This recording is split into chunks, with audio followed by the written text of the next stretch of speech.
I've got my boat trailer here that hauls the 1980 Selvin.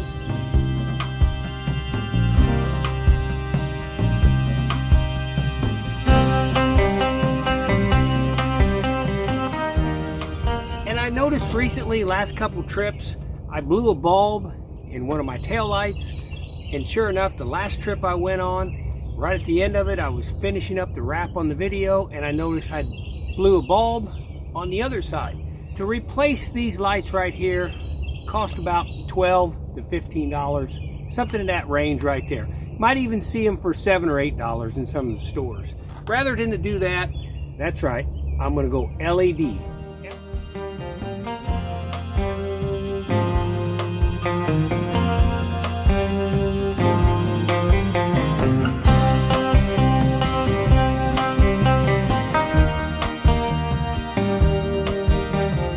I've got LEDs on my 1985 Coleman Sun Valley. They just work so nice. Rather than have the stock, incandescent bulbs that were in here, they seem to be a lot of trouble anyways. These were about $25, between $22 and $25 for a set of those. So you know what? These are much brighter. They last a lot longer. They are actually sealed. You don't ever have to go in and change the light bulbs. They're submersible right here, 6 function. Gonna go ahead and change them out. Should be a pretty easy process. Let's see how. Once you get your old light off, you have a bracket right here. It's usually a metal bracket that it's held onto here. A couple bolts with a couple nuts on it. Very easy to take off. Just snip your wires. Make sure you leave enough wire underneath here so you can still attach the other light to. But before I actually attach my new light, I'm gonna take a little wire brush like this right here, and I'm gonna kind of rough that area up just a little bit. You want to make sure that you have a good contact. It's very important to have a very good contact when you put this light on, because that's actually grounding the light to the trailer all the way up to the plug itself. So let's give this a try and see if it goes good.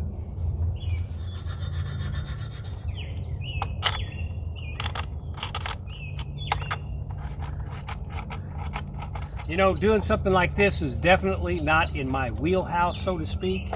So I had to look at a lot of YouTube videos and just kind of figure out, I've never really known that much about trailer lighting, and it's always given me problems. And I've had so many different construction trailers. Always it seems like there's a problem with lights somehow. A lot of it is a ground. You got to make sure everything is grounded all the way. And these lights right here actually have a little 9-volt battery. So you got a little button right here.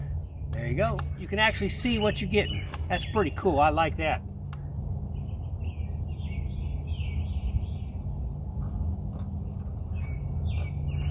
You want to make sure you always get a real good connection. So go ahead and cut the wires off and strip them. Make sure the wire looks good underneath the connection. Okay, so this light right here actually has a ground wire with it, and I can slip it over this boat and then go ahead and ground it to this piece of metal right here. That's why I cleaned it up. Make sure I've got a good connection right there to make a ground. I have found it's always a good idea. Hello, Jazz. How are you doing? I don't think I need any help today, bud. Maybe you got something else to do. Sam, come here and say hello. Hello, how you doing, buddy? This is my crew, man. They're always wanting to help. You guys, you're gonna knock the camera down and go on. You go that way, Sammy. You go this way, Jazz. No, you go this way, Sammy. There you go. Get out of here. Hey, get out of here. Go on. Get. Woo! Rough crew. I'll lay a towel out like this right here and lay my tools out. A lot of times, especially if you're working with rock like this right here, things, bolts and stuff and nuts get put down in there and they kind of disappear in the gravel. It kind of makes it nice, kind of makes it easier, keeps me more organized, and I need to be organized for sure. Inside the kit, you can see I've got different connections in there. That ground wire, I'll put something like this on there, and then that'll slip over that bolt, and that should work out pretty good. Strip the wire down a little bit, put that on there. You just use a pair of crimpers like this and crimp it down. There's guys and gals that do this for a living that can show you exactly how to do it. I think I'm doing a pretty good job here. I'm hoping everything works out. I rarely watch one video on YouTube and then go right to it. Unless it becomes very simple to me that that's how you do it, and I'll just go take care of it. A lot of times I'll watch 2 or 3 videos because everybody's got a little different technique usually on how stuff gets done. It's my guard dog, Sammy, watching over me. Okay, put this back on like that right there. Okay, this white ground wire, I'm just gonna place it on there like that. Okay, take my washer. My washer goes on there next, and then you put a nut on there. And you want to make sure your wires are kind of all out of the way and not hanging down. So you're driving down the highway and you kick a stick up, it doesn't come through here and take your lights out for you. Important not to over crank these. You do want a good ground, so you want it to be tight. You don't want to break anything, so just kind of snug it up. A lot of times I like to use crimp connections like this right here, but I only have one of them. That's the only one I have. So I went ahead and used these twist nuts. I'll be sure and electrical tape them together and make sure that they're solid. Before I tape everything up and get it tied up to the top of the trailer right here, I want to go ahead and turn the Jeep on, make sure that everything works. This one is going to be hooked up with LED. That one is still the condensate, but I'll go ahead and replace that one. I make sure everything works before I tape it all up. All right, that looks pretty good. I like that. Nice and bright. Now compare that to the old school condensate bulbs like this right here, which you have so much trouble and they're not near as bright. Now here's one of the first things I checked before I even started to work on the taillights. The wires, the trailer wires are ground right here to the frame. So you can see where I scuffed that up pretty good to make sure I had a good ground. I don't think I had a good ground before. I actually put a little larger screw in there to make sure that I've got a good ground. So I think everything's working good.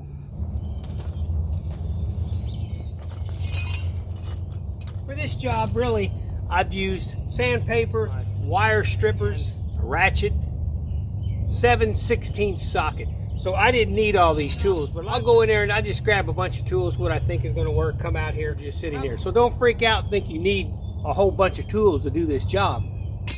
Pretty simple. Here's that light I was talking about.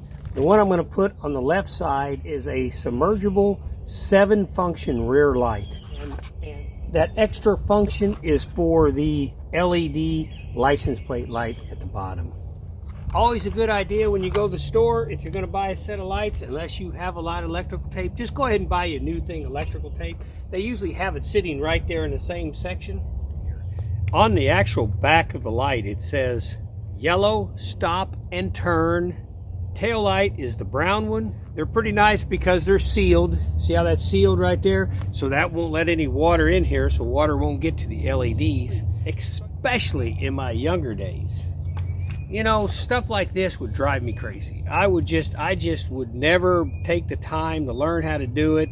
I always made a mess of things. I always tried to rig it up, you know, doing things right, making sure things are connected, making sure that everything is going to work. And it's kind of a good feeling too when you get done, because you know you've kind of done a really good job. By chance, something happens with these lights and I have more trouble with it, well, that's just the way it is, and I'll figure that problem out too. That's why the YouTube platform is excellent, and I am proud to be a partner on the YouTube platform because I think it does a lot of good. They got a good community guidelines, and they monitor it pretty good. And I would highly recommend a LED strip for the back of your vehicle up high like that, because that really lights up at night.